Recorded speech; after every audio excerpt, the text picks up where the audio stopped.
This another way.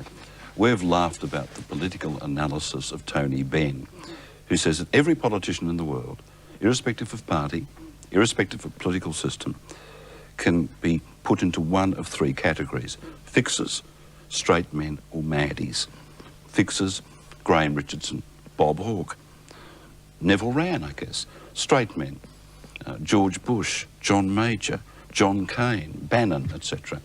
Maddies, Reagan, Thatcher, Kennett, Keating.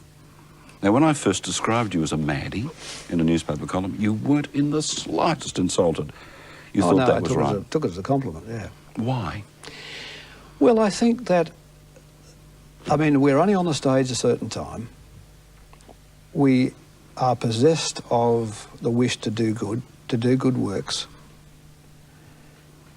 We generally aim for the higher things. We know what we want and we go after it. We take risks. And of course the term maddie, meaning that political risks are taken and political things are put to one side in pursuit of the objectives.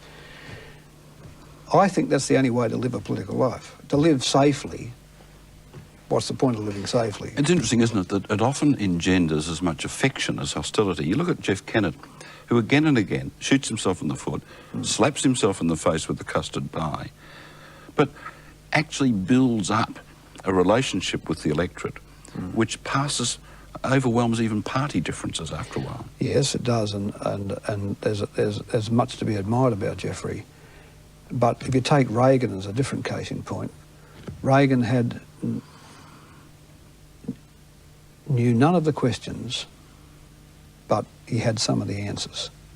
Churchill, who you know was one of the people I admired, Churchill and Roosevelt, again, their focus on issues, they had big issues in their mind and they went after the big issues. They weren't particularly worried about creating a relationship with their communities.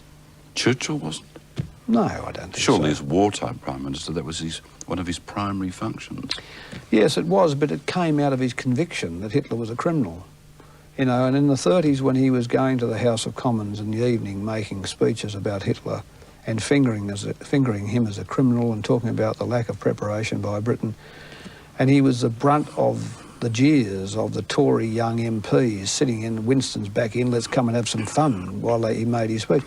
But in the end it was the power that, and I think that's the point, it's the convictions and the